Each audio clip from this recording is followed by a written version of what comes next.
අපේ තාත්තා අත්තා ඉඳලා තියෙනනේ. අපේ තාත්තට ලේ දකින්න බෑ. ඒක අපිටත් තියෙනවා මං හිතන්නේ මේ තාත්තගෙන් ඇවිල්ලා තියෙනවා. මේ තාත්තා අපිට මොනද හිනාන කතාවද කියන්නේ? ටිකක් හිනා. සීරියස් එකද හිනාන කතාව? ටිකක් හිනා යන. කියන්නේ. තාත්තා කොහොම හරි මේ අත්තා ඒ දවස්වල පැලට යනවනේ. යනකොට මදු එහෙම ගහනවලු හරි. ඊට පස්සේ එක දවසක් හවසක තාත්තවත් එක්ක ගිහලා තාත්තා ටිකක් ලොකුයිලු. අවුරුදු 15ක් විතර වෙනවලු. 12 15. ඊට පස්සේ ගියාට පස්සේ මේ ඒ රෑ පැලේද එතකොට? රෑ පැලේ ඉන්න තාත්තවත් එක්ක ගිහිල්ලා උදේ එන්නේ. ඊට පස්සේ කොහොම හරි යනකොට මේ කොහොම හරි මද්ද ගහලා තියෙන එතන බලනකොට හාවෙක් අහුවෙලා. ඊට පස්සේ උගේ ලේ ඇවිල්ලා. ඒක දැකපු තාත්තා එතනම කලන් දාලා වෙట్లా. මේ උදේ එනවලු. උදේ වෙනකලුත් නෑ මං හිතන්නේ එවලෙමද මට මතකත් නෑ හරියට. මේ ආපහු අත්තා එනවලු මේ තාත්තව කරේ තියලා. කලන්ත දාලා. ඒ වගේ තමයි අපේ පොඩි කාලේ එයා චූටිම කාලේ බලාගෙන ඉඳලා තාත්තා රවුල කපන්නේ.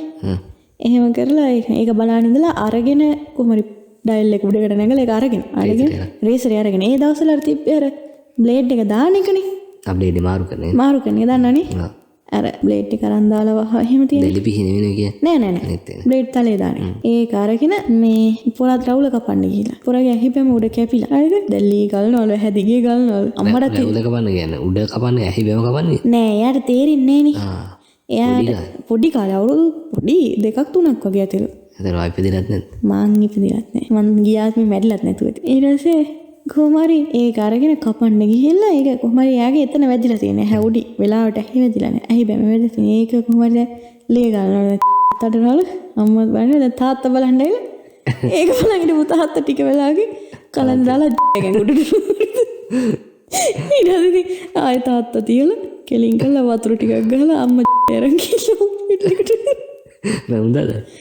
මැහුන් දාලා තාමත් පාර තියෙනවා. ඒක සැරයක් ඔය තාත්තගේ මල්ලි කෙනෙක් එයා අපේ ගෙදර ඇවිල්ලා කෙසෙල් වගේක් කපනවා. ඒ කපෙද්දී කවන එක නේද? නෑ කෙහෙල් කොට වගේ. ඒක ඇයි දන්නේ නැහැ කැප්පි මටත් මතක නෑ. බඩේ ගන්නද? එහෙම වගේ. හරක් කනවද? හරක් කනවා. එහෙම වෙන්න දිහා. කොහොම හරි ඒක කකුලට වැදිලා කකුලේ නහරකට. මොකද්ද කෙහෙල් කොටේ? කෙහෙල් කොටේට කකුල තියලා ඒ කෙහෙල් කොටේට කොටපු එක වැදිලා ගිහිල්ලා මේ ඒ කියන්නේ කෙහෙල් කොටේත් කපාගෙන හරි ඇවිල්ලා කකුලේ වැදිලා. කකුලේ සාමාන්‍ය අර නහරවල තියෙන තැනක වැදිලා තිබේ. ලේ විදිනවා. ඊට පස්සේ මේ තාත්තා බලලා තාත්තා ගියා හැම වැතුල්. තාත්තට කලන්තය දෙන්න ඉඳි ගිහිල්ලා තාත්තා පොටෝ ඉඳගෙන මේ ගින්නස් දෙකත් පියාගෙන මායි රෙදි ගෙනල්ලා තියෙන. දැන් මේ මිනිස්සු ඉස්පිරිතාලට තරහ යන්නේ මේ. තාත්තා ගිහිල්ලා පොටෝ ඉඳ නැස් දෙක පියාගෙන ඉන්නවා. තාමත් බැරිද ඒක? තාත්තා තාමත් බලන්න බෑලේ. තාමත් බලන්න. ලේලුවගේ කලන්තය දෙන්න. අපි ලේ වෙන්න ඕනේ. හැබැයි මෙහෙමයි මේ ෆිල්ම් බලන්න පුළුවන්. එහෙම උලන්නේ නැහැ. ඇත්තට ලේ දැක්කොත් කලන්තය. ඒක දැන් මගේ අතේ නිකන් පොඩි නිකන් අර ඩොට් එකක් වගේ තියලා ලේ. එහෙම නැහැ ටිකක් වැඩිපුර.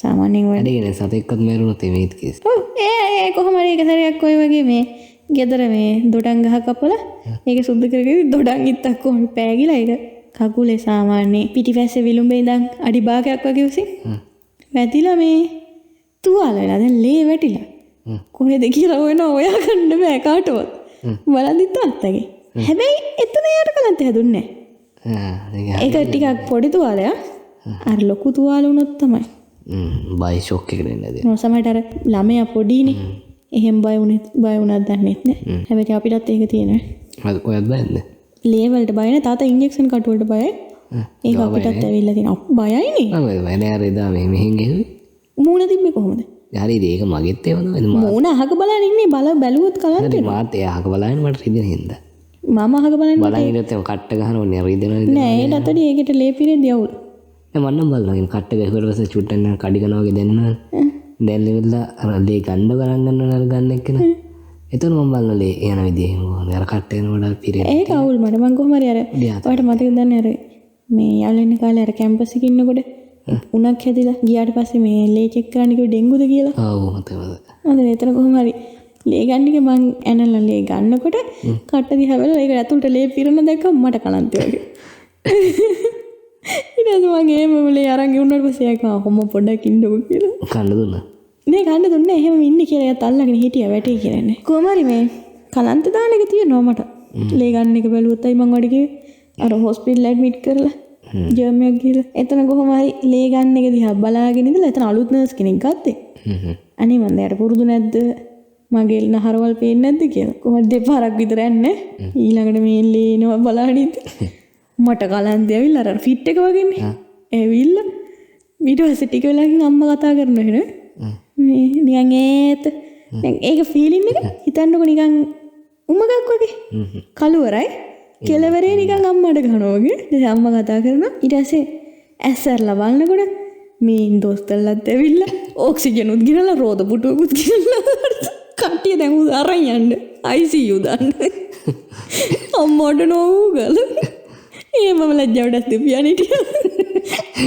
වර වෝඩ් එකේ හිටපු මිනිස්සුත් ඇවිල්ලා බලාගෙන ඉන්නවා අයියෝ තමයි ඊට දැම්මේ ඒ මම හිතන්නේ අර මේ ෆිට් එක වගේ හැදිච්චම අර සද්දයක් හරි එනවා ඇතිනේ ඊට වෝඩ් එකට යන්න මේ දාන්න හැබැයි එතන නම් ගොඩක් බැලුවා ඒ ડોක්ටර්ලා එහෙම එයාලටත් පයි හිතෙන්නේ නැති මාර විදිහට ඒ කියන්නේ සේලයින් එහෙම දුන්නා ඒ කියන්නේ කාලා හිටියෙත් නෑ දවස් ගාන සේලයින් එකක් මම දන්නේ සුක්‍රෝස් එකක් දන්නේ එහෙම එකක් දුන්නා ඒකට ඇඟට පණේනවා කියලා ඇත්තටම පණව එයා මම දන්නෙත් නෑ ඇවිල්ලා දීලා යනවා අම්මා තමයි කිව්වේ දීලා එයාලම ඕෆ් කරලා නිදි අතර දීලා ඔව් මම නිදි ඔක්කොම බලනවා මාර විදිහට මට එක සැරේ කොහොමද පාන්දර හැරුණා එකට විතර මේ නර්ස් කෙනෙක් ඇවිල්ලා මේ සේලයින් මාරු කරනවා මාරු විදිහට බැලුවෙ තන අනිත් අයත් බලනවා ඒක නේද ඊට පස්සේ හරි එතන අම්මටත් ඉන්න දුන්න මට අසනීපුනේ හින්දා මට මාරු විදිහෙන් නිින්ද ගියා හොඳත් උනා ඊට පස්සේ දවස් ගානක් මට බඩගිනි